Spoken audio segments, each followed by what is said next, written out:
Hello, welcome to the Zach Peters podcast. I'm so thankful you've decided to listen to this. If you enjoy it, please share it, review it, like it, and if you're interested, go ahead and follow me on social media. You can look me up, shouldn't be hard to find.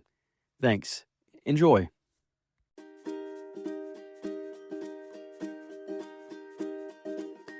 Hey, how's it going? Welcome to the Zach Peters podcast. I hope that this podcast finds you having a good day.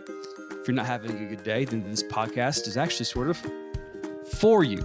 If you're watching this podcast, I promise you very, very soon, my office / the guest room in my house will be made up and there will be no more books or wires or a bare bed visible in the background. If you're not watching, that's okay. You don't have to worry about that. You just get to listen to my voice for a couple of minutes here. But thank you so much for listening today. And I hope God blesses you through this.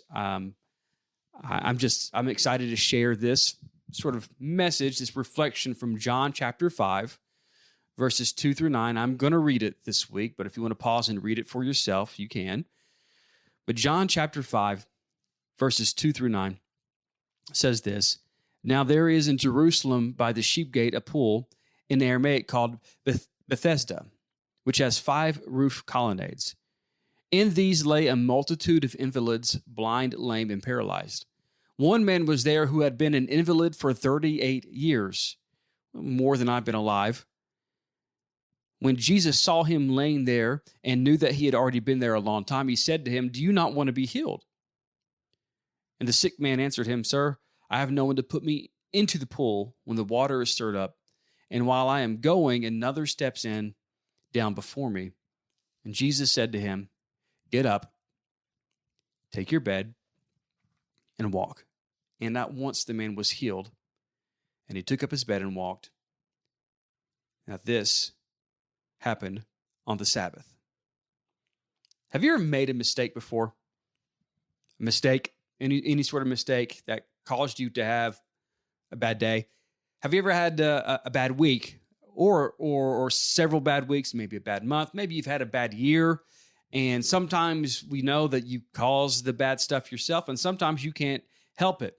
Maybe you're living right now in a season where it seems like the bad days are the norm. And if you're honest with yourself, it doesn't look like it's getting any better anytime soon. And you're sitting there and you don't know what to do. You don't know how to fix it. You don't think you can fix it.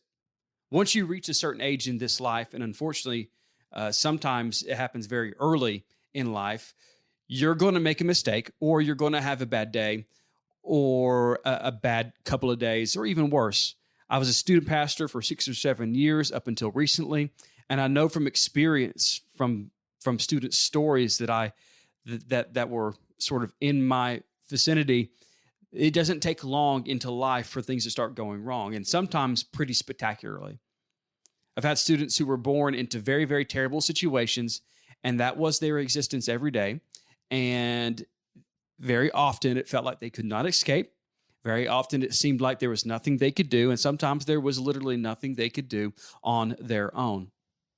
That experience helped me realize that sometimes you don't put yourself into a bad day. You don't put yourself into a bad week or a bad season. If you are a kid or a child, you have very to little control over your environment and what's going on in your environment. And while you get older, you might have some more control. There are still things that just happen across the board. Again, I will grant that we put ourselves into bad days and bad weeks and bad seasons by ourselves plenty of times through our own actions. We create these moments, but there are a lot of times whenever we don't control them. So what we are talking about over the next few minutes are small mistakes and big mistakes. Bad days, bad weeks, bad months, bad years, and everything in between. And that's what we're going to deal with. Massive seasons of things not going your way, and single days where things aren't going your way. And whether you created that or someone else created it for you, or just random chance created it for you, this scripture has something that we need to recognize and realize in it. Several things, actually. In the scripture we just read, there's this man with a chronic issue. A chronic issue. We're not talking a bad day, bad week, bad month, or even bad years. We're talking about bad 38 years. We're not even talking a bad decade like the Great Depression. We're not talking about several years of recession. We're talking about 38 years of problems because of this one singular problem of him not being able to walk, being in his life every single day. That's what we're talking about. Not a single day, 38 years, almost 4 decades. 4 decades of problems, 4 decades of bad days, 4 decades of being stuck. And psychologically, I can't imagine what this might do to a person like this. And maybe some of you have had some pretty severe chronic problems and issues that you've dealt with, and you can relate to this person. I have a hard time zeroing in on what it must have been like to wake up every day or to try to fall asleep every night. And that's not including peeling back some different layers that we don't necessarily have today. We peel back some layers to understand this guy a little bit better.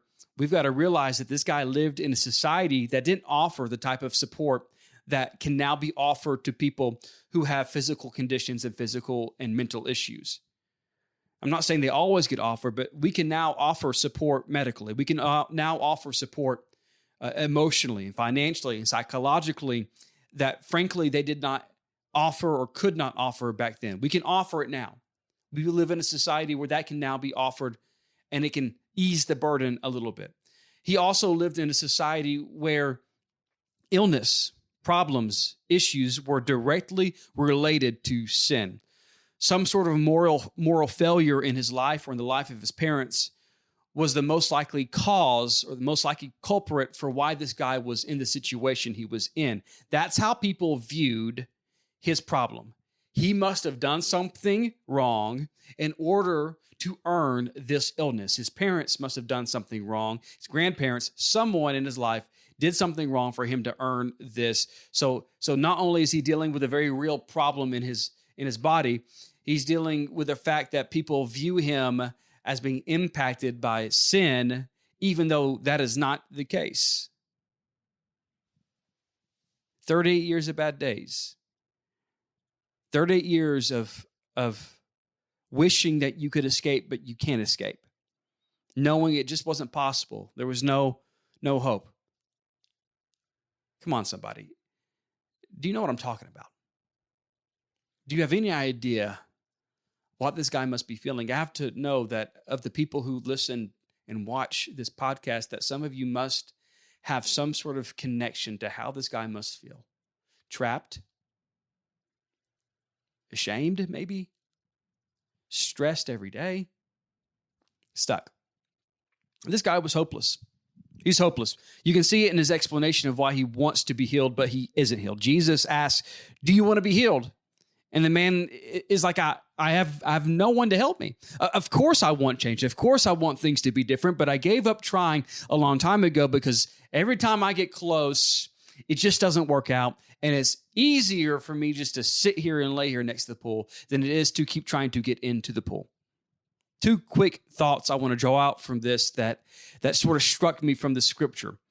We look at people who need help, and sometimes we assume there must be something else, something more that they can do to help themselves. And maybe I shouldn't say we look at people that way, because I know not everyone does that, but I definitely struggle looking at people with an attitude that assumes anyone can work their way out of any situation. And I'm not saying that's necessarily 100% bad way to view life.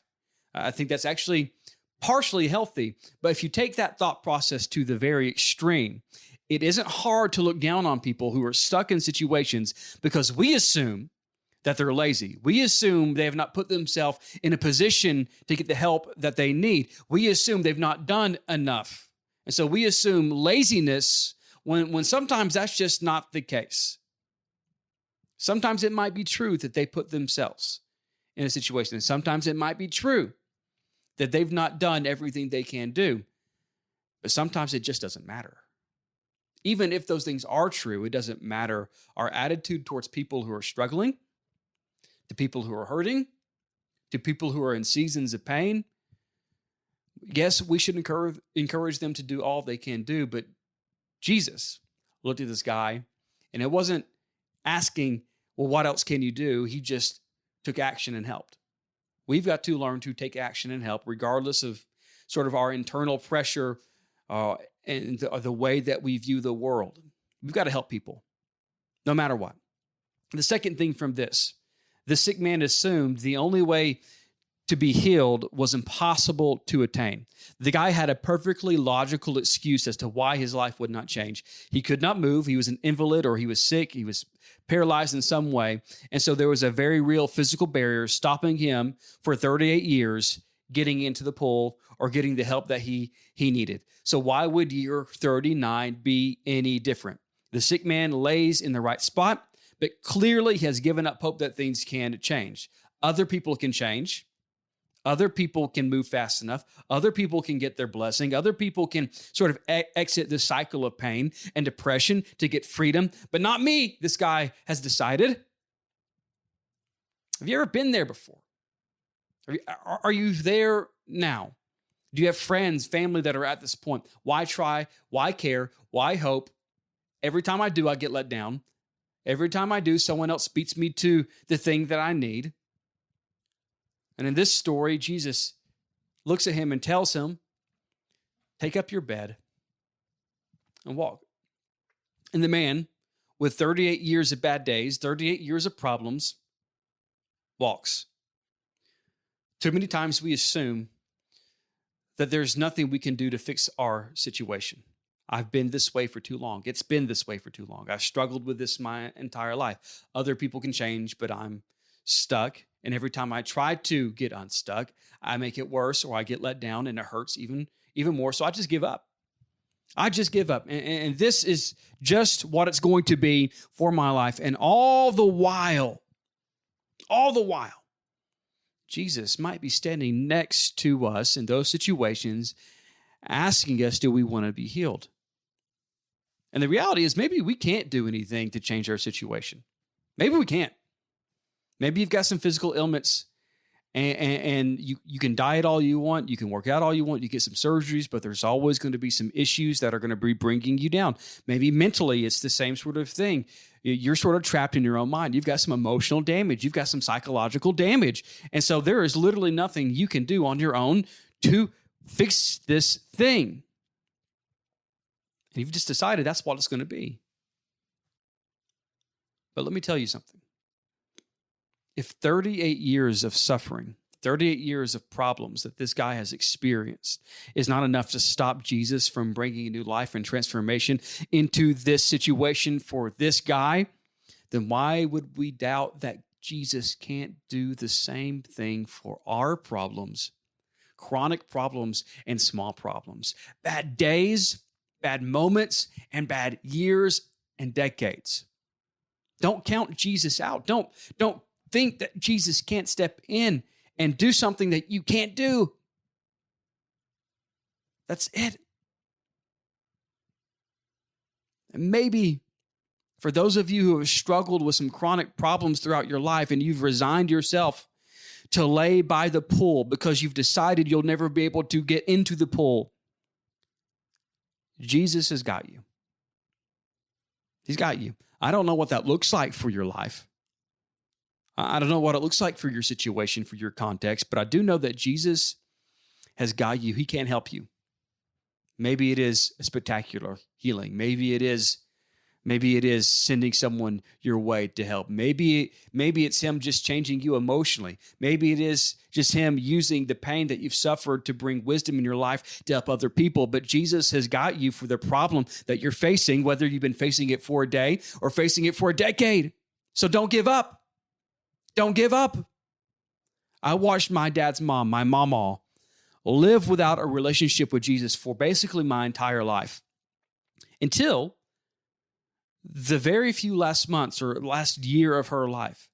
It was a lifetime of her purposefully sort of separating herself from a relationship with God, which means that she was spiritually crippled for all sorts of little reasons.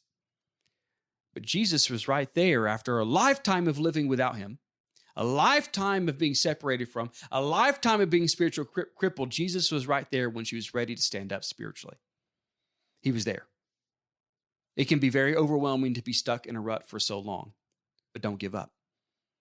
Things can change. Maybe you can't fix the problem, and maybe recognizing that you can't fix the problem is exactly where you need to be. But Jesus is there asking, do you want to walk? And I hope that your answer is yes. Maybe you're tired of trying to fix it. And maybe that's the perfect opportunity to recognize that Jesus will fix it for you, even when you can't. Hope that helps you. Maybe you're not having a bad day now, but maybe you will have a bad day later, and I hope you remember this. Maybe you are in a season right now where you're just struggling with some stuff. Have hope. Jesus can help you, no matter how long you think that you've been struggling with this. God bless you guys. I'll see you later.